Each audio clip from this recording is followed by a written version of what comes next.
Hi అండి అందరికీ. అందరూ ఎలా ఉన్నారు? బాగున్నారా? నేనైతే చాలా బాగున్నా. ఈ వీడియో దేనికోసమో మీకు ఆల్రెడీ థంబ్‌నెయిల్ చూస్తేనే అర్థమైపోయి ఉంటది.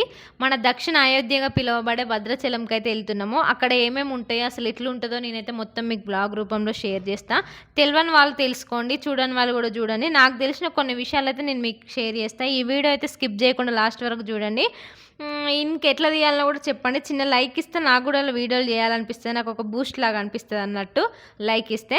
మేమైతే ఇగ ఆటో కట్టించుకొనైతే ఇక్కడ దాకా వచ్చేసినాం. ఇదైతే భద్రాచల రామయ్య గుడి. ఇక్కడికి వచ్చుడుతోనే నాకైతే ఇట్లా గూస్ బంప్స్ అయితే ఇట్లా రోమాలు నిక్కబొడుస్తాయి అని అంటారు కదా, అట్లా అయిపోయింది. ఎందుకంటే నేను ఎప్పటినుంచో రావాలని అనుకుంటున్నా, బట్ ఇప్పుడు వచ్చిన అన్నట్టు 1 ఇయర్ నుండి అనుకుంటున్నా, కానీ ఇప్పుడు కుదిరింది.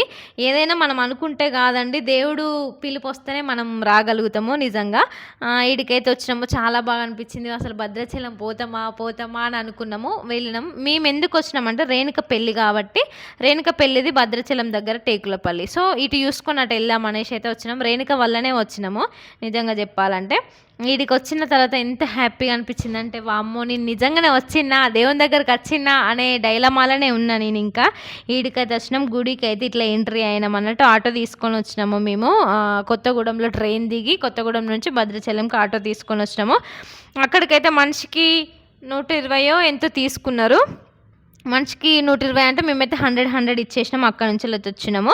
ఇక ఈ నుంచి డైరెక్ట్ మేము నైటే జర్నీ మనుగూరు ట్రైన్కి అయితే వచ్చినాము సికింద్రాబాద్ నుండి.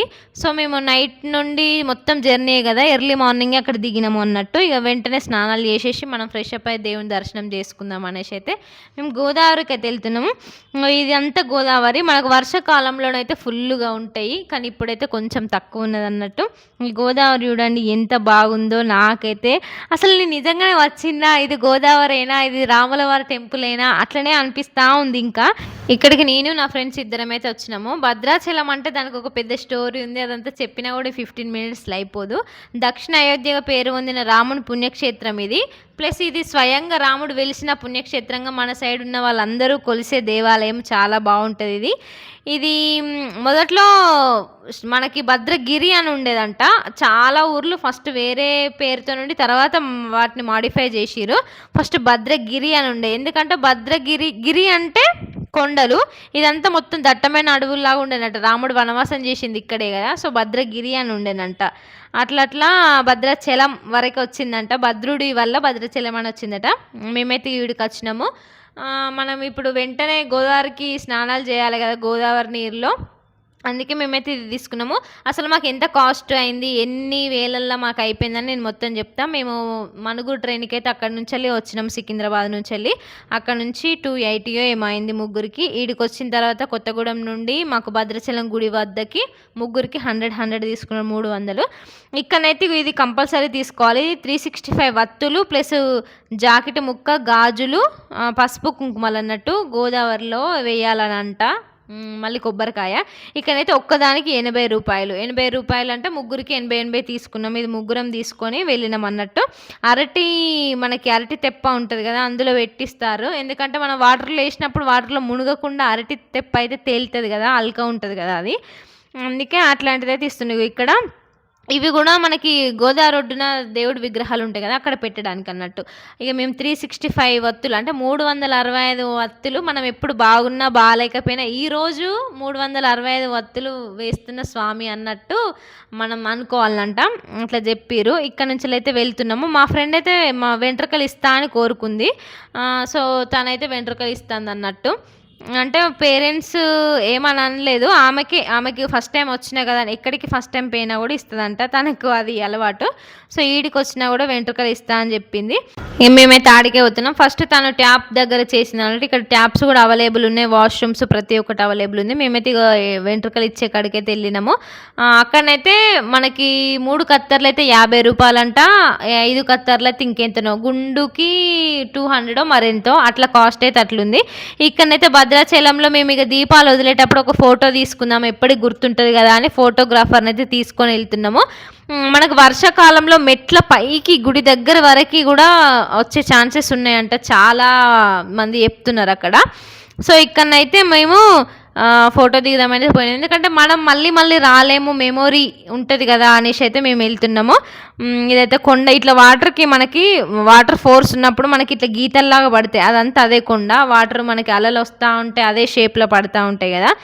కంప్లీట్గా అయితే మేము భద్రాచల రామయ్య గోదావరి ఒడ్డుకైతే వచ్చేసినాము. నాకైతే అసలు చెప్తుంటే కూడా ఇట్లా గూస్ బాంబ్స్ వస్తున్నాయి, అంత మంచిగా అనిపించింది.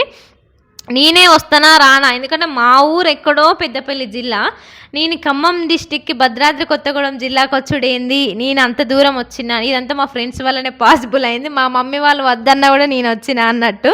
మా మమ్మీ వాళ్ళు ఏడుకద్దంటారు, కానీ నేను ఖచ్చితంగా పోవాలి. లైఫ్ అనేది ఒకటే, కొన్ని కొన్ని ఖచ్చితంగా చూడాలి. రామయ్య దర్శనం చేయించుకున్నందుకు నాకైతే నా జన్మ ధన్యమైంది అనిపించింది. మనం మనిషి అవతారంలో ఉన్నప్పుడు కొన్ని పుణ్యక్షేత్రాలు చూడాలనే ఒక రూల్ ఉందంట, కానీ మనకు వీలైతే పోతాము, లేకపోతే లేదు కదా. అదైనా దేవుడు రప్పించుకుంటూనే పోతాము. భద్రాచల రామయ్య అయితే నన్ను రప్పించుకున్నాడు, నేనైతే వెళ్ళిన ఫస్ట్ గోదావరికి అయితే వెళ్ళినాం అన్నట్టు. ఇగో ఇక్కడనైతే మేము ఇక స్నానాలు చేయడానికైతే రెడీ అయిపోయినాము. ఇక్కడ ఒక ఫోటో కూడా తీపించుకున్నాము, ఇట్లా మనం దీపాలు వదిలేటప్పుడు ఫోటోలు ఉంటాయి కదా, అట్లనైతే తీపించుకున్నాం. చాలామంది తీపించుకుంటున్నారు. అక్కడ ఫోన్ పట్టడానికి కూడా మస్తు ఇబ్బంది అయింది, ఎందుకంటే ఆయన కింద పడితే ఇక మళ్ళీ పనికి రాకుండా అవుతుంది. కానీ ఎంత కష్టమైనా కూడా ఈడికి వచ్చినాక రామయ్య అట్లా ఎట్లా చేస్తాడు అని నేను నా సబ్స్క్రైబర్లు అందరికి చూపెట్టాలి ఖచ్చితంగా అనేసి అయితే నేను ఇట్లనైతే చేసిన. ఇక్కడనైతే మునిగినాము, ఇక 2 మునుగులు మునిగేసి మళ్ళీ షార్ట్ వీడియో ఒకటి తీయమన్నా మీకోసమే, అది చూపెట్టడానికి. ఎందుకంటే ఫుల్ వీడియో అందరు చూడలేరు కదా, అందుకే. ఇక్కడనైతే మేమైతే స్నానాలు చేసి, ఇక ఫోటోగ్రాఫరు అన్నయ్య మాతోనే ఉన్నాడు. ఇక ఇదే స్టిల్లో అయితే మేమైతే ఒక ఫోటో దిగినాము. ఫోటో దిగిన తర్వాత మేము ఇక్కడ కొట్టాలన్నట్టు, మనం గోదావరి ఒడ్డున ఇక్కడ సీతారాముల విగ్రహాలు ఉన్నాయి కదా, చాలా ఉన్నాయి, గోదావరి పొడుగుతున్నాయి అన్నట్టు.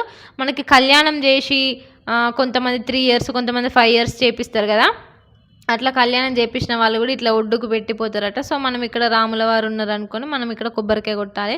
గోదావరిన ఒకటి, మళ్ళీ గర్భగుడిలో ఒకటి.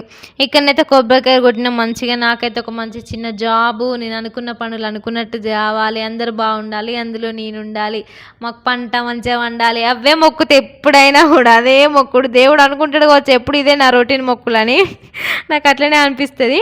ఇట్లయితే మొక్కుకున్నాం, మేము దర్శనం అయితే చేసుకున్నాం. నేను ఇంకా ఈ నుంచి పర్ణశాలకు కూడా వెళ్ళినాం, అది కూడా చూపిస్తాను నేను మీకు.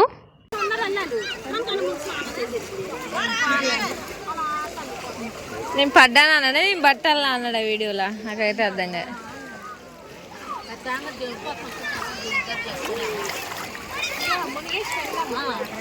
స్నానం చేయొద్దా మనం? ఇక్కడ స్నానాలు మొత్తం ఫోన్ ఇంట్లో పడితే ఉంది. ఏ దేవుడు, ఫస్ట్ టైం భద్రాచలం వచ్చి మేడం మునుగు.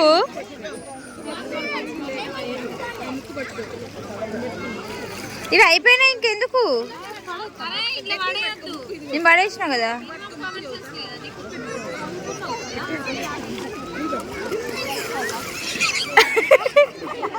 దాని నిలిపోయిపోయి కదా.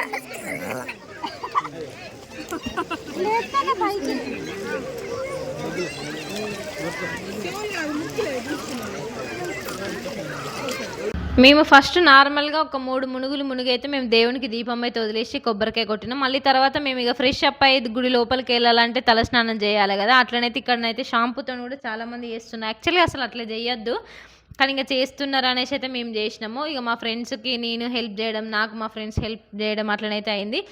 మేమైతే చాలా బాగా జరిగింది, అసలు మంచిగా ఇంకా మంచిగా జరుగు. ఫోన్ ఉంటే మీ అందరికి అన్నీ చూపిద్దాను, కానీ ఫోన్ అసలు అలవ్ లేదు. ఇక ఏదో అట్లా తీసిన, నేను తీసిన వీడియోలలోనే అడ్జస్ట్ కాండి మీరు కూడా, నేను కూడా అట్లనే అడ్జస్ట్ అయినా కాబట్టి. ఇంకనైతే తలస్నానం చేసి మళ్ళీ మేము లోపలికి వెళ్ళాలి కదా, గుడికి ఉన్న గోదావరికి కొంచెం డిస్టెన్స్ ఉందన్నట్టు, అక్కడ నుంచి వెళ్ళాలి. మధ్యలో మొత్తం షాప్స్ అవన్నీ ఉన్నాయి. ప్రతి ఒక్కటి షూట్ చేద్దాం అనుకున్నా, అప్పటికి ఛార్జింగ్ తక్కువ ఉంది, ఇక నేను ఏం ఎక్కువ చేయలేకపోయినా. మళ్ళీ గోదావరిలో కాబట్టి ఫోన్ పట్టుకోవడానికి కూడా వీలు లేదు, అందరం తడిసిన బట్టలతోనే ఉన్నాము, తడి చేతులతోనే ఉన్నాము. కనీసం ఒక్కసారి జారిపోయినా కూడా కథం, ఇక నాకు లైఫ్లో మళ్ళీ ఫోన్ రాదు ఇక, ఎందుకంటే నేను రీసెంట్గానే కొనుక్కున్నా కాబట్టి. ఈడైతే ఎక్కువసేపు ఎంజాయ్ చేసినాం, మస్తు చేసినాం. ఎక్కువసేపు ఉండి ఈడికైతే వచ్చేసినాము. మా స్నానాలయితే అయిపోయినాయి. మేమైతే బయలుదేరినాం. మళ్ళీ గుడికెళ్ళాలి గదా! అందుకే బయలుదేరి ఇగ రెడీ గావాలి. ఈసారైతే చీరైతే ప్రిఫర్ చేసినాము. ఎప్పుడైనా ఎటు పోయినా డ్రెస్ ఏసుకుంటున్నాం గదా! ఇది మంచి పుణ్యక్షేత్రం గదా! చీర కట్టుకుందాం అని అన్నది మా ఫ్రెండు. అది క్యారీ చెయ్యరాదు. అయినా గూడా ఏదో ఇగ దేవుడి దగ్గరకొచ్చినాం గదా! మనకు గూడా మంచిగుంటే మంచిగా అనిపిస్తది గానీ అయితే మేమైతే చీర ప్రిఫర్ చేసినాం అన్నట్టు. ఇగ సాయంత్రం వరకు ఎట్లుంటదో అసలు ఇగ మస్తు భయమైంది కట్టిన తర్వాత. ఎందుకంటే మనం అంత కంఫర్ట్‌గా ఉండలేము గదా! నుంచెల్లయితే మేము గుడికి స్టార్ట్ అయ్యాము. ఇక్కడ నుంచెల్లయితే రూ. 50 మేము గర్భగుడికి దేవుని దగ్గర కొబ్బరికాయ కొట్టడానికి రూ. 50 అయితే తీసుకున్నాము. ఈ గోదావరి నుంచెల్లి గుడి కొంచెమే డిస్టెన్స్ అన్నట్టు. ముందే ఉంటది. కొంచెం నడిచిపోవాలి. మధ్యలో మొత్తం షాప్స్ ఉంటాయి. ఇట్లనే ఇదిగో అక్కడ కనిపిస్తుంది గదా! ముందు అటే అన్నట్టు కొంచెం దూరం ఎళ్ళాలి నడిచి. అసలు గర్భగుడిలో ఫోను అలో లేదు. అంతకుముందు ఉండేనంట గానీ ఇప్పుడైతే లేదు. అసలు పర్ణశాలకు గూడా లేనే లేదు. ఎందుకట్లా జేసిర్రో నాకు అర్థం కాలేదు. దాన్ని బిజినెస్‌గా మార్చిర్రన్నట్టు ఫోటోలు దిగడానికి. మేమైతే ఇక్కడ ఒక ఫోటోగ్రాఫర్ అన్నయ్య ఫోన్ అడుక్కొనైతే ఇదంతా వీడియో మీకోసమే తీసినా నేను నిజంగా. అతను ఫోన్ అడుక్కున్నందుకైనా అక్కడ ఒక ఫోటో దిగినాము. రూ. 100 ఇచ్చైతే. ఇట్లనైతే భద్రాచల రామయ్య దర్శనం అయితే జరిగింది. మేమైతే ఈ స్టిల్ ఒక ఫోటో గోదావరిలో దిగినామని చెప్పినా గదా! అది ప్లస్ ఇదైతే ముఖద్వారం ముందు దిగిన ఫోటో ఇట్లనైతే దిగినాం. అక్కడి నుండైతే మేము పర్ణశాలకు బయలుదేరినాం అన్నట్టు. పర్ణశాల గూడా ఏ విధంగా ఉంటదో నేను మళ్ళీ ఇంకొక వీడియో అయితే పెడతా మీకు ఖచ్చితంగా. ఇదంతా వీడియో తీసింది గూడా మీకోసమే. నాకు ఓపిక లేకుండా తీసిన. ఈ భద్రాచల రామయ్యని దర్శించుకున్నందుకైతే నేను మస్తు హ్యాపీ. నా వ్లాగ్ ఎట్లుందో కామెంట్ బాక్స్‌లో కామెంట్ చేయండి. ఇంత కష్టపడి తీసినందుకైనా ఒక చిన్న లైక్ అయితే ఇవ్వాలి మీరు. ఎందుకంటే లైక్ చేయడం వల్లనే ఇంకా కొంతమందికి రీచ్ అయితది గదా! ఓకేనా? లాస్ట్ వరకు చూసిన వాళ్ళకు thank you so much. Thanks for watching.